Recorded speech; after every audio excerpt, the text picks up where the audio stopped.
কে তুমি? হ্যাঁ, আমাকে মা বলে ডাকছো কেন? আমাকে জড়িয়ে ধরছো কেন? তুমি তুমি তুমি যাও এখান থেকে। আমি চিনি না তোমায়। তুমি যাও যাও যাও যাও এখান থেকে, যাও যাও। তুমি চিনতে পারছো না আন্টি? তোমার ছেলে তোমার সামনে দাঁড়িয়ে আছে। এত বছর পর তুমি নিজের ছেলেকে নিজের পাশে পেয়েছো আন্টি। তুমি তোমার টুবাইকে চিনতে পারছো না?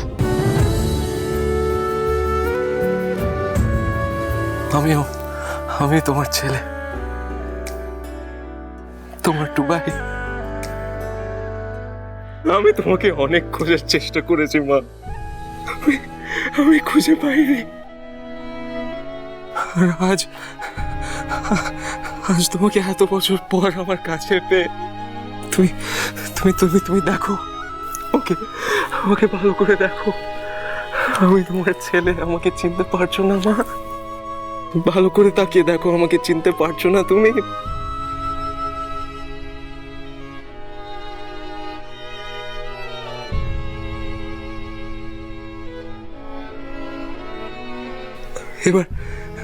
এবার চিনতে পেরেছো মা? মনে করো মা, তোমার হাতে সাউথ ইন্ডিয়ান খাবার আমার সব থেকে ফেভারিট ছিল। আমাদের পন্ডিচেরিতে একদম অনেক বড় বাড়ি ছিল, বাড়ির সামনে একটা বাগান ছিল, আমরা সবাই একসাথে থাকতাম, আনন্দে থাকতাম। আর আর আমার জন্মদিনের কথা মনে পড়ছে মা?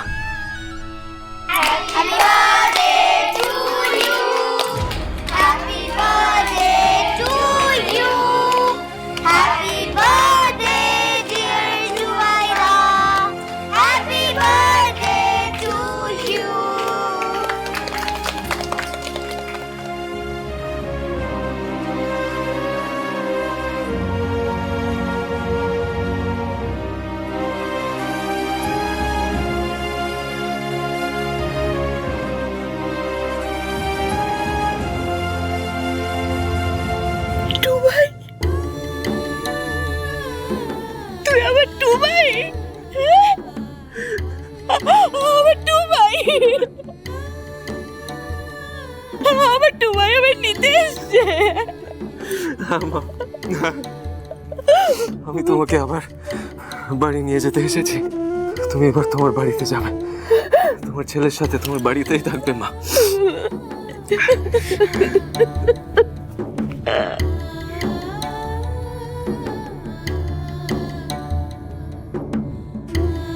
টুবাইদা যে এত বছর পর আন্টিকে ফিরে পেয়েছে এই অনেক।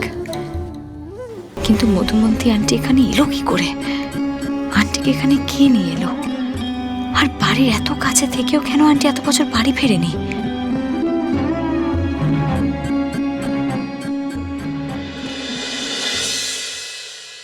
আপনারা কি ওনার বাড়ির লোক? রিসেপশনে বললো বাড়ির লোক দেখা করতে এসছে। হ্যাঁ সিস্টার, উনি উনি ওনার ছেলে।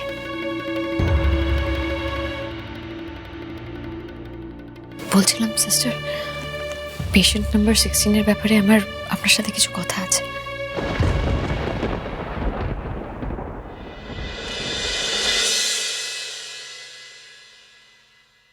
এবার তুমি বুঝতে পারছো আমি কেন মিথ্যে বলতে বাধ্য হয়েছি। ও শুধুমাত্র একটা কন্ডিশন আমার কাছে রেখেছিল, আর সেই শর্তে যদি আমি রাজি না হতাম তাহলে কোনো দিন ও বিজনেস ডিলটাকে ফাইনালাইজ করতো না। আমি জানি আমি ভুল করেছি, কিন্তু আমি কি করতাম বলো? আমার মনে হয়েছে যে এই অবস্থায় দা ভাইয়ার বাবার পাশে দাঁড়ানো আমার কর্তব্য। দেখো অনুষ্কা, আমি কোনোদিন নিজেকে প্রমাণ করবার সুযোগ পাইনি, কোনোদিনও পাইনি। এই প্রথমবার এই বাড়ির যোগ্য ছেলে হিসেবে আমি নিজেকে প্রমাণ করবার সুযোগ পেয়েছি অনুষ্কা। সেই সেই সেই সুযোগটা আমি হাতছাড়া করতে চাইনি। তুমি তো চেয়েছিলে বলো, তুমি চাওনি যাতে আমি সবার ভরসার মান রাখতে পারি? চেয়েছিলে তো, আমি তো শুধু সেইটুকুই চেষ্টা করেছি। আর আমি শুধু তোমাকেই ভালোবাসি, আমি তোমাকে ভালোবেসে বিয়ে করেছি। আমি ওরকম ছেলে নই। আমার জীবনে কোনোদিন অন্য কেউ ছিল না, আর কোনোদিন থাকবেও না। তুমি আমার সব থেকে বড় স্ট্রেংথ অনুষ্কা। জানো তো অনুষ্কা, আমি ভেবেছিলাম যেদিন তুমি সত্যিটা জানতে পারবে সেদিন তুমি আমাকে বুঝবে, কারণ আমি জানতাম, আমার বিশ্বাস ছিল। আমার অনুষ্কা আমাকে কোনোদিন ভুল বুঝতেই পারে না, বুঝতেই পারে না। অনুষ্কা, আমি কি বলেছিলাম? আমার দাদা এরকম ছেলেই নয়। ও নিজের ভালোবাসার মানুষকে কখনো ঠকাতে পারে না। আবার কি হলো? আবার কাঁদছো কেন? আমি তো বোঝালাম, সরি। আমি তোমাকে সন্দেহ করেছি ঋত্বিক, তুমি আমাকে এত ভালোবাসো আর আমি তোমার বউ হওয়ার যোগ্যই না। আমি পাপ করেছি তোমাকে সন্দেহ করে, আমাকে এই পাপের প্রায়শ্চিত্ত করতে দূর দূর বোকামি। তোমার জায়গায় আমি থাকলে আমিও তাই করতাম, সেম কাজ করতাম আমি। প্রায়শ্চিত্ত করে। ও গড, দুটো পাগল একসাথে জুটেছে। আমি কি করব এদেরকে নিয়ে ভগবান? এই তুমি চোখ মুছো, স্মাইল স্মাইল, সবাই দেখছে, স্মাইল। আচ্ছা, সব কান্নাকাটি হয়ে গিয়ে থাকলে আমি একটা গুড নিউজ দেবো। কি নিউজ? এদিকে আয়। কি? এই ক্যাফেটাকে ভালো করে দেখ। এই ক্যাফেটাই কয়েকদিন পর আমার রেস্টুরেন্ট হতে চলেছে। এই ক্যাফের মালিক হব আমি। Yes, সত্যি। আরে সেই কারণেই তো নিহারিকা এখানে ডেকেছিল আমাকে। ও নাইস।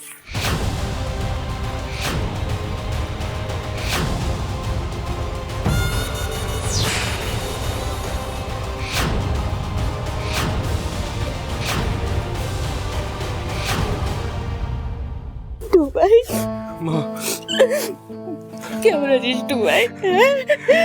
কতদিন পরে আমার ছেলেটাকে আমি দেখলাম, তুই কত বড় হয়ে গেছিস বাবা। এখন এই মুহূর্তে আমার থেকে ভালো আর কেউ নেই মা। আমি তোমাকে এত বছর পর ফিরে পেয়েছি, আমার থেকে খুশি আর কেউ হতে পারে না। 20 বছর ধরে উনি এখানে আছেন। 20 বছর আগে ওনার একটা অ্যাক্সিডেন্ট হয়, তারপর উনি শকে মানসিক ভারসাম্য হারিয়েছেন। অবশ্য এখানকার ট্রিটমেন্টটা এখন অনেকটাই বেটার, কিন্তু পুরোপুরি উনি সুস্থ হননি। এতদিন তো কিছুই বলতে পারতেন না, এই কিছুদিন হলো দেখছি নিজের নাম, ছেলের নাম সবকিছু বলতে পারছেন। আসলে কি জানেন তো, ওনার খোঁজ করতে বা ওনাকে দেখতে কেউই আসেনি। তাই আমরা ভাবলাম ওনার এই কথা শুনে পুলিশকে একটা খবর দিই, যাতে পুলিশ ওনার বাড়ির লোকের সাথে কন্ট্যাক্ট করতে পারেন। আচ্ছা, আপনাদের তো পুলিশই জানিয়েছে ব্যাপারটা, তাই না? হ্যাঁ, ওই আজ সকালে ইন্সপেক্টর চৌধুরী আমাদেরকে খবরটা দিল, মানে ওনার খোঁজ দিল, আমরা চলে এলাম। ও আচ্ছা সিস্টার, বলছিলাম যে 20 বছর আগে ওই অ্যাক্সিডেন্টের পর ওনাকে এখানে কে নিয়ে এসেছিল? মানে আমি না বলতে পারবো না, জানেন তো, উনি আসার পরে আমাদের ট্রিটমেন্ট শুরু করে দিতে হয়। আমরা পরে আর কোনো কিছু খোঁজ রাখিনি। আচ্ছা সিস্টার, সিস্টার, আমি আমার মাকে বাড়ি নিয়ে যেতে চাই।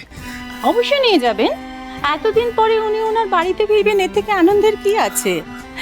কিন্তু একটু ওয়েট করতে হবে, আজ বললেই আজ হবে না। আমাদেরও কিছু ডেকোরাম, কিছু ফর্মালিটিস আছে, তো যতক্ষণ না পর্যন্ত আমরা এই ফর্মালিটিস কমপ্লিট করতে না পারছি, কি করে ছেড়ে দিই বলুন? সিস্টার, আপনি প্লিজ আমার কথা শুনুন, আমার কথা বোঝার চেষ্টা করুন। দেখুন, আমি এত বছর ধরে আমার মার থেকে দূরে থেকেছি, আমি এক মুহূর্ত আমার মাকে ছাড়া থাকতে চাই না। প্লিজ সিস্টার, আপনি প্লিজ আমার কথা বোঝার চেষ্টা করুন। ওনাকে এক্ষুনি ছেড়ে দিন।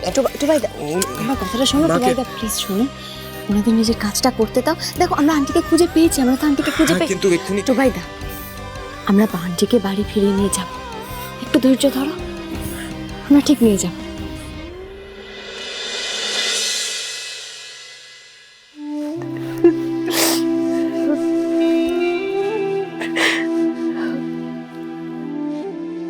নিন, ধরুন, ওষুধটা খান।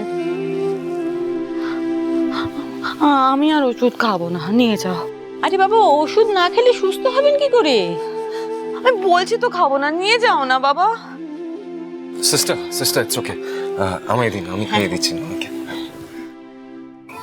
মা, থাকো আমার দিকে। দেখো, তোমাকে তো আবার সুস্থ হতে হবে না, তোমাকে বাড়ি ফিরতে হবে, তাই না? তাহলে ওষুধটা খেয়ে নাও। চলো, করো এবার।